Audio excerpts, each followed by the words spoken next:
So I'm Meg Stevenson, for those that we haven't met yet. I'm the communication manager for storytelling at ACH, and I'm just going to do a quick intro for our wonderful partners at Sun Insitute, which is part of the Children of the Setting Sun productions, for those that know, but if you don't, you're in for a real treat. So it's not good to play favorites, but I absolutely love working with this team and with others at the Institute and with the production team. As you heard, my kind of title aspiration is storytelling at ACH, and this is like just a huge inspiration. So it's been wonderful to grow with them, to be inspired by them. I hear that the feeling is mutual, which is that's amazing to hear. But just really want to introduce you to a new resource hub for our area that does just incredible collaborative work, storytelling work, just really weaving things that I feel like are maybe our way of being in the United States is trying to keep things separate. We're really learning how much things need to be connected, and that's really how we have a stronger community. So with us is Cyrus James and Sky. I don't actually know how to say your last name. Sky Schofield, and Bella James will join us, and I'll let them introduce themselves more properly. But thank them for being here, and thank you all.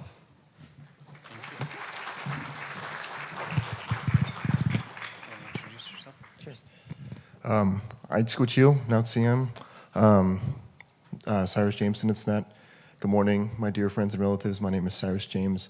I'm a member of the Toledo tribes, but I was raised in East Wenatchee, Washington, with my non-native family, and have since, I went to Western in Bellingham, and then got connected with Daryl Hilaire at Children of the Setting Sun Productions.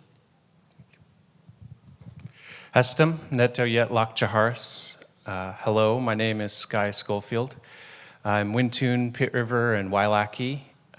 It's nice to be here today. I'm originally from Northern California. We're from the tip of the valley there in California, where it regularly gets to 120 every summer. And Pit River Tribe is from the northeast corner there. I'm executive director of the Setting Sun Institute, which is an initiative of Children of the Setting Sun. And like you just heard, we're a storytelling organization. We like to say there's no medium that we haven't or will not approach. Currently, we have some films in production. We recently released Salmon People, Preserving a Way of Life on PBS. That's airing in North and South America through the PBS app, and that's being released in conjunction with a teaching guide for the film to further the education that comes from that film. We're currently working on a graphic novel about the Hanford nuclear site over near Yakima Territory, which is the world's most polluted site. And currently, as you may know, there are nuclear waste vats that are emptying or leaking and near the Columbia River. I say those things to start with some of the things with gravity. There are many things currently facing us that have some intense gravity, but at Children of the Setting Sun and the Setting Sun Institute, we like to take those as a starting point and then find the places of hope and go from there, because really there are enough things that we can take in that can, it's very grounding and it's very real and it's what we're facing, but we like to focus on the hope because that'll help guide us through these times. And speaking of hope, I'll let Bella introduce herself. Nautsiam, Nestrela Chosiam, Kuntia Sanasnatra Klemisan. Hello, my respected people. My name is Isabella James, and I come from the Lummi Nation. I've been working with Children of the Setting Sun for about 6 years now, and I came on to be a podcast producer, so I produced the Young and Indigenous podcast with a couple other coworkers, and that has been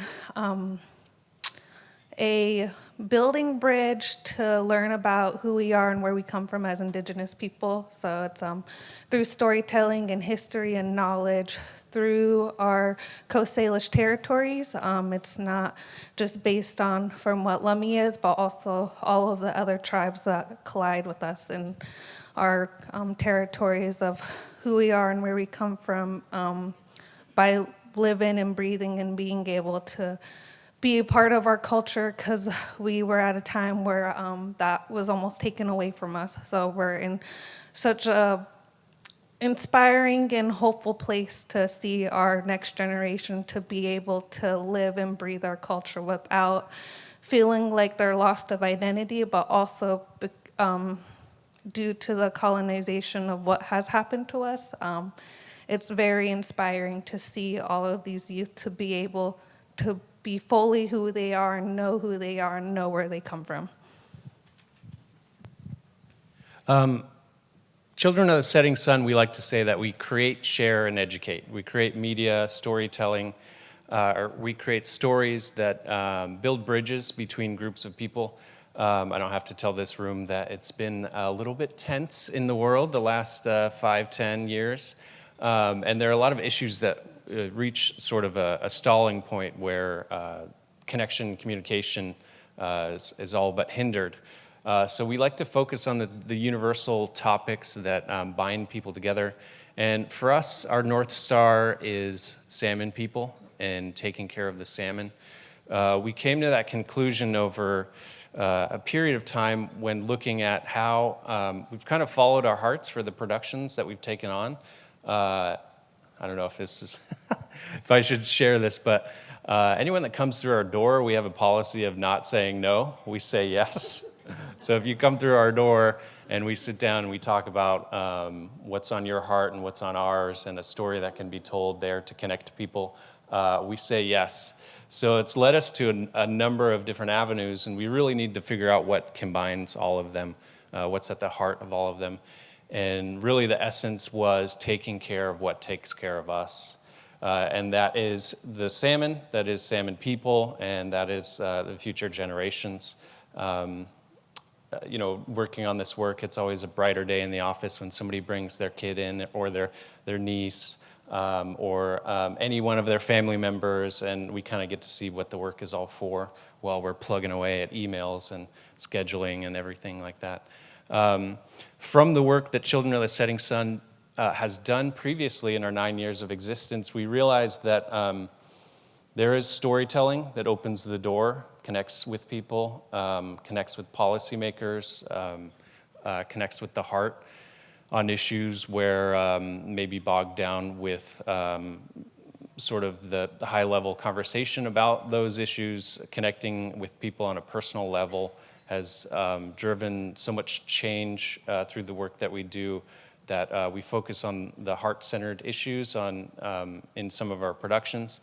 And then we needed some way to carry that forward, some way to provide unique research, some way to find the right change makers for any given issue, or come up with new or creative solutions, and really drive public input and contribute to the court of public opinion. And we realized that a think tank might be what we need. They say that a lot of change is downstream from popular media, from public discourse. And so we needed some way to interact with that and take our productions a little bit further. So that's where Sun Insitute was born. We realized we needed a multi-pronged approach for everything that we engage with. The environment, education system, the legal system, leadership, sovereignty, especially for Indigenous people, and all of the issues that are somewhat interconnected, but also very nuanced in their own right. So we've modeled ourselves after a tree.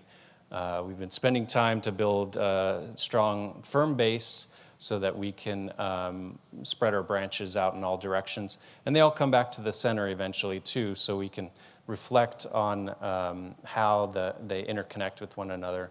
And that's how we do all of our work. Whenever we bring a project through Sun Insitute, We allow it to go through all of our focus areas so that environmental issues also come out with educational resources. Leadership conferences also get documented and shared to inspire future generations and the like. But then we started to realize through all of our work, we have an incredible collection of media content, interviews with elders that are priceless. And although we make use of those in the incredible documentaries that come out of our production department, this is a unique realm of media where everything that's on the cutting room floor is also still gold. We want to hold on to that. So how do we provide access to materials that maybe don't make the final cut, maybe don't take part in a narrative that we've structured? And that's how we came upon the idea of the library and the digital heritage library, as we call it. And I'll let Cyrus tell you about that more. So unfortunately, our lead librarian is out of town at the moment, and she would deny this, but she's like a true master of speaking of the library and like the potential it has. But I'll do my best to do it justice and do her justice on speaking on his behalf. So it was created to be a home for all of the content we've created over the years and to house and preserve like the work of Daryl Hilaire, our leader.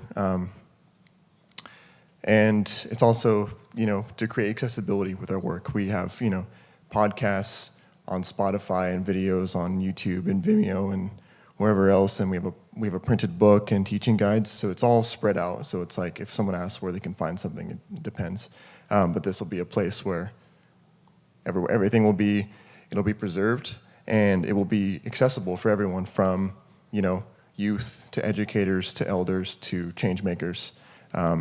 In like an intuitive format that you can, search whatever you need and find it. And then nothing is really linked through an algorithm. It'll be linked through metadata and relationships to other pieces that are similar, So if you watch a video on, chum salmon season, you can maybe find videos of like fishermen during that time. So for example, like, I was raised by my non-native family, so I had no access to elders growing up. And not that I would have been able to know about a resource like this, but if I did, I would have been very happy to, and I would have loved to have some sort of connection like this to, like a wealth of knowledge and stories. So please use this resource. Please show the people that you work with this resource. Thank you.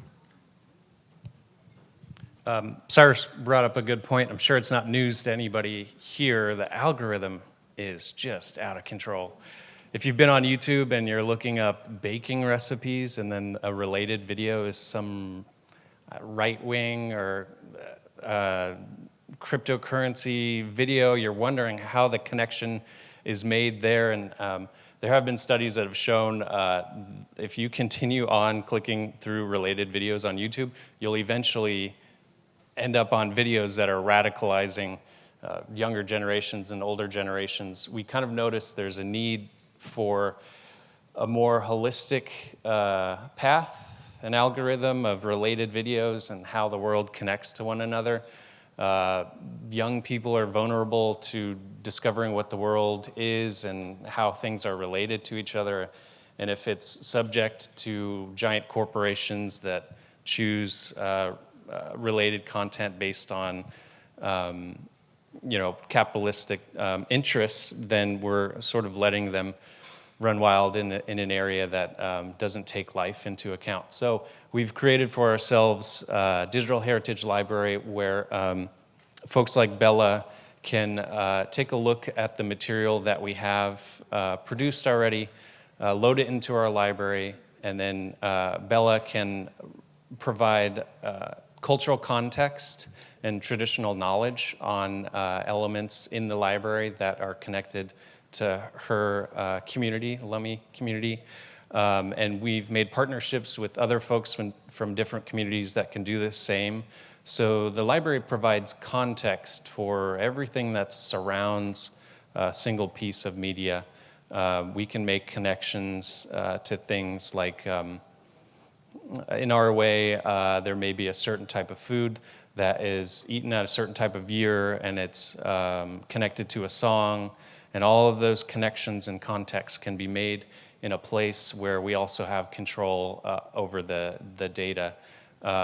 We like to share with communities that if you trust us enough to store your information in our database, then you have control over that data.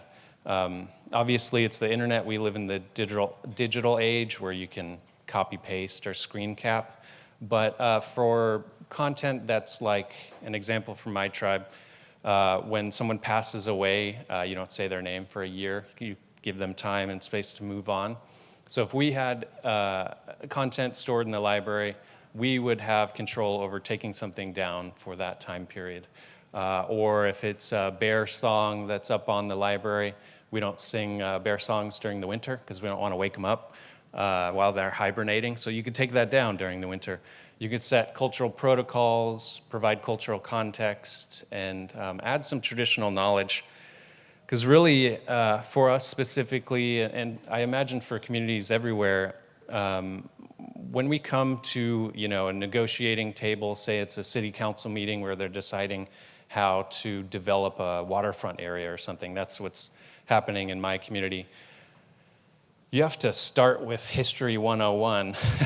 You have to start way back here to talk about, okay, there were people called Native Americans. We still exist today. We were taken from our land, and all of the nuances to even catch up to modern day, talking about issues that are affecting us now.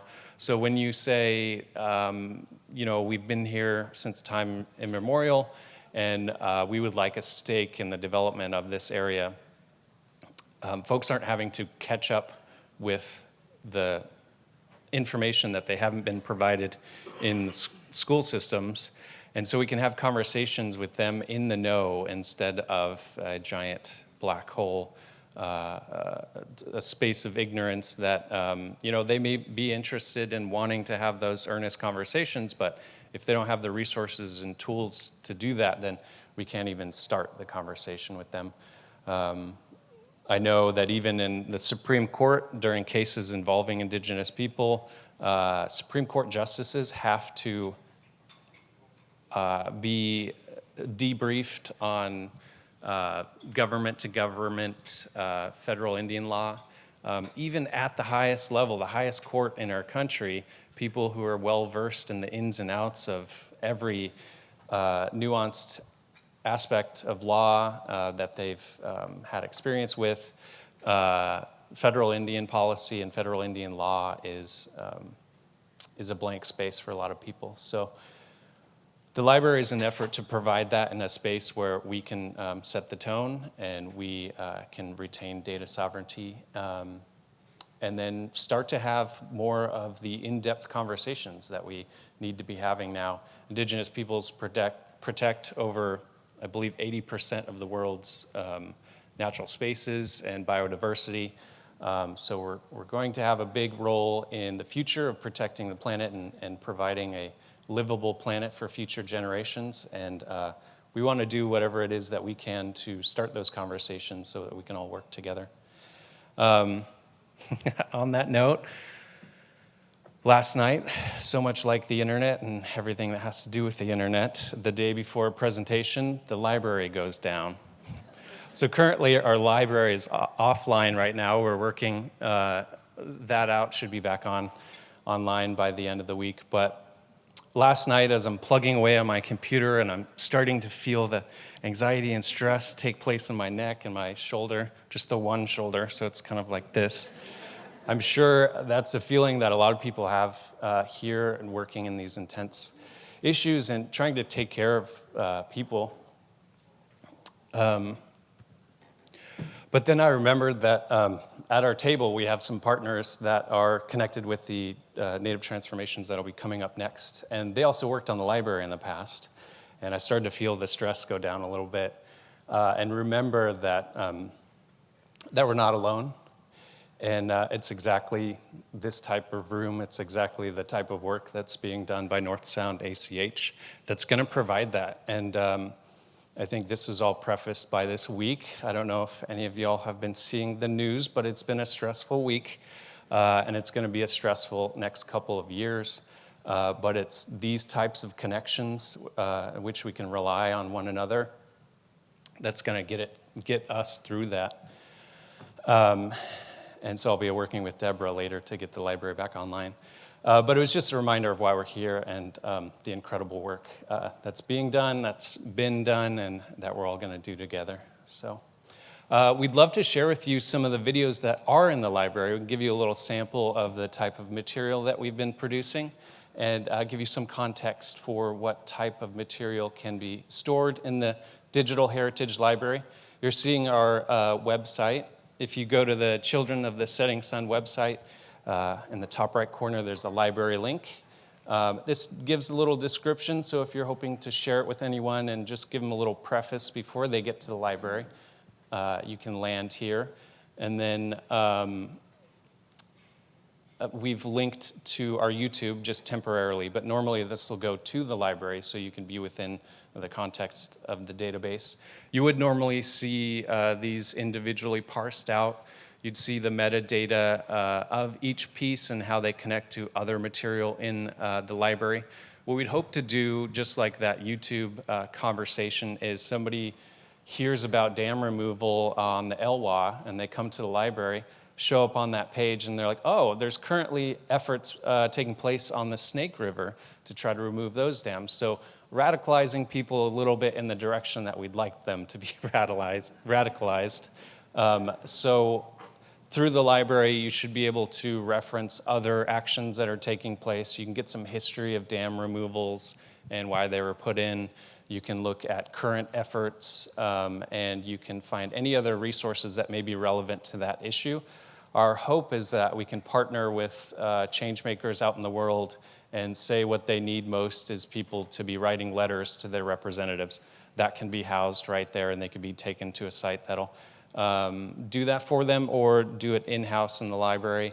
Say what they need is more people to come out to an event. All that information can be stored. Basically, home pages for actions taking place out in the world, whether it's happening or already happened or happening in the future. So this is just a good example we wanted to share. It's the 13 Moon series. And Bella, would you like to share a little more about the 13 Moons project? Can you tell us a little bit about how you provide cultural context for the other material? So I'm a traditional knowledge and cultural narrative for the digital library that we have.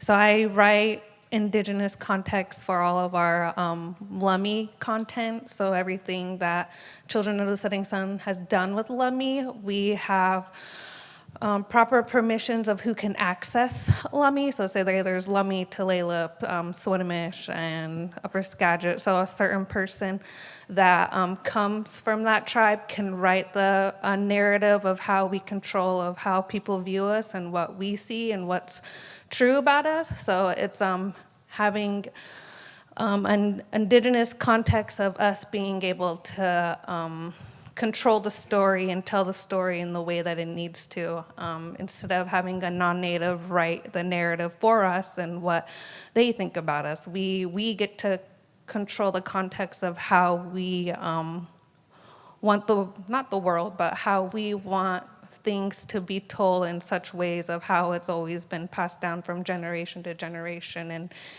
being able to respect that and properly voice those stories that are being told through all of these medias that are being put into this digital heritage. It's a place for, say, like an archival base for all of our media. We've been grown over the last 9 years, and all of our media has just been on YouTube or just different things, or has been uploaded onto different, one media, platform, yeah, different platforms. So I get to write that and write descriptions for that and put in all of the contexts so that we can get it to a place where it's where we like it and want it to be, so that you guys can go onto it and view it and get research from it and get educated from it, and just to learn about it, and then it just like builds community and builds access to things that you would want to be interested in researching. And yeah, and then the 13 Moons project, I didn't get to really work on this, but I got to see the process of it. And Ellie Smith, our youth director, she worked a lot on this. And then Heather, she did a lot of the the cartoon things. She did that from a projector, and she cut out all of the native designs. And so this is from a projection of from what you see right here, and she took the time to do all of that for this. And it was really interesting because she always came in and like showed us, so it was really like cool to see how it was just made out of little images that she cut out of, and then they put it into video. And that's and then also with 13 Moons, you can learn a lot from it of how they do things and their way of life through Swinomish Indigenous aspect. So one of our young leaders, Anna Cook, she's really involved in our food sovereignty, so she really advocates for Indigenous food sovereignty and those ways of life, and how her grandmother has taught her all of those teachings, and she's using that through this aspect of 13 Moons and educating people about the foods around us and what Indigenous people used to use way back in the day, and bringing that forth, and educating others and younger people to continue to have food sovereignty throughout our life and future generations. With that, we'd love to share maybe the moon of the, at the very bottom, I believe it's a sacred time. Yes.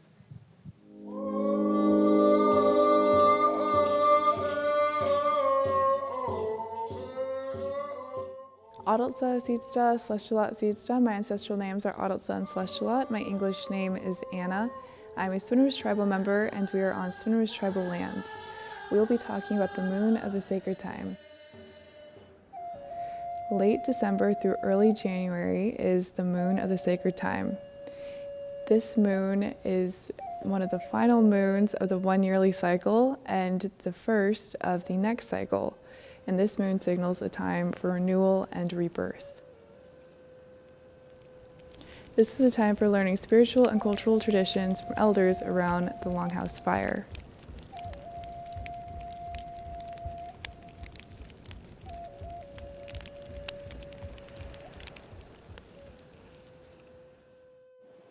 Sea-run cutthroat trouts, blackmouth salmon, and steelhead are fished during winter months.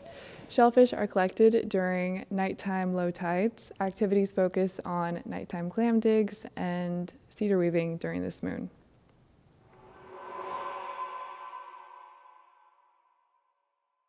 So I'll be working with cedar, and you can use either red or yellow cedar. And after you harvest it, you can go ahead and start the soaking process. You can soak it either overnight or for a few hours. And after you do so, it'll become very malleable, and you'll be able to peel it a lot easier. And you can make the strips as big or as little as you want, and depending on how big or little you make your strips will decide how big your rose will be. So you make a really big rose, or you can make smaller roses, which we'll be making today. And again, our people have been using cedar for a variety of different things. You can make baskets, you can make regalia, and again, you can also make roses. And in Swinomish, we like to use them for celebrations and for ceremonies alike. You'll see them at graduations, you'll see them at memorials, and you'll also see them at funerals, or just as simple gifts that you want to give to someone. So to do so, for the smaller rose, I'm just going to take 2 pieces about the same size. I just cut these. And then after you do that, you're just going to fold them one over the other. And after you make this X, again, you'll just continue that process of folding and kind of spinning at the same time. And as you do this, it'll start to resemble a rose. So you're going to start with the center, like moving outwards. So the more cedar you have, the bigger rose it will be. And something else that I really wanted to note about cedar is ethical harvesting practices. So it's really important that you talk to someone who's very familiar with cedar before you work with it, and that you don't just go into the mountains and start peeling away at any cedar tree that you see.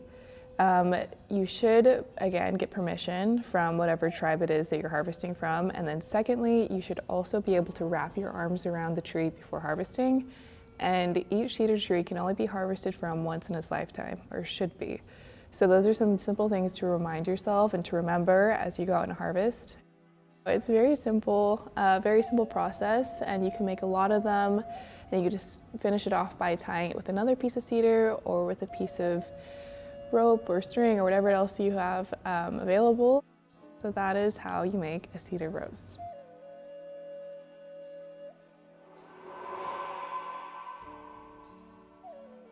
Me and my friend were driving around our house one day, and his grandmother popped her head out the door and says, "Time to go get mussels, grandson."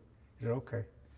So we took off, went to Whidbey Island, where the mussels grow out there, and got a bunch of mussels. And I was wondering, well, what you gonna do with it? And then he just, took it down the beach, and got some round stones and put it on there, built a fire on it, got the rocks really hot, then put the mussels on top of it and covered it. And then afterwards, the community members got word of it, and so the people, a lot of the tribal members come down, to eat the mussels. And they say this used to be a common thing a long time ago, but maybe since we start losing access to different resources off reservation, it was something that kind of fell by the wayside. But now our government is working for getting access, to different clam beds in our primary area. So my friend's mother she was busy sitting down there eating a bunch of mussels, and she was eating really fast. Then I see her go into her little purse, pop a little pill. So I went and asked her, and she says, "Oh, I'm allergic to mussels. I'm going to get sick here pretty soon." I said, "It's going to make you sick. Why are you eating it?" She says, "Because my spirit demands it." It was necessary for her spirit, and she knew that, so she was willing to take that chance.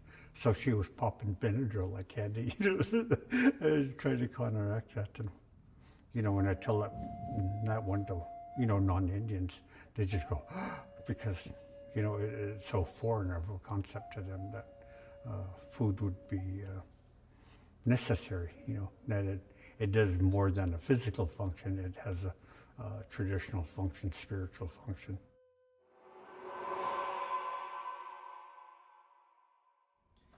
This story is told by Roger Fernandez from Lower Elwha on the teachings of cedar. A long time ago, there was a tall and strong grandma cedar tree. One day, a little tree who was her grandson began to grow next to her. She happily watched him grow and grow. She was also able to protect him from the wind, the hot summer sun, and the hungry deer.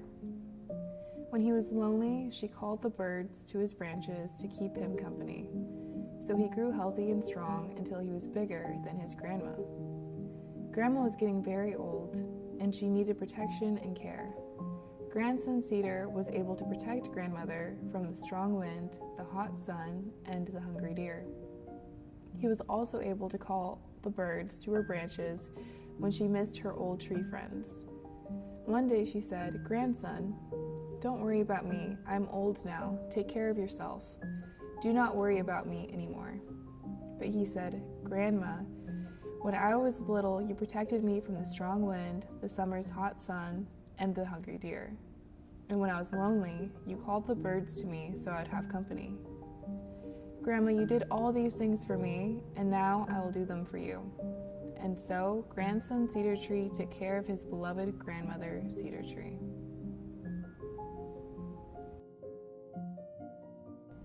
Some reflection questions are: what does it look like to be gentle and kind? Can I receive generosity and kindness with an open heart?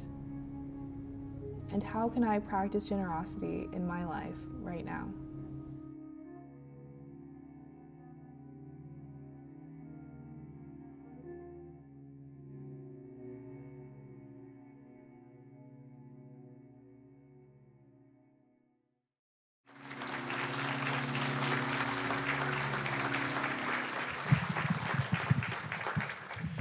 You can find more information about us on our website.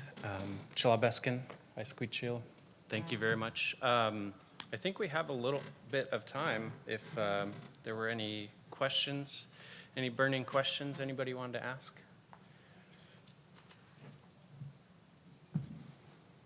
Okay. Oh. Sure. I was wondering, I work with, we have Lummi youth come to our farm for a day camp every summer, and I would like to do a better job of educating our volunteers. And I wondered if there's some specific videos that you would recommend for that, for just helping them understand more about the Lummi Nation and the youth that we work with. Any come to mind to you?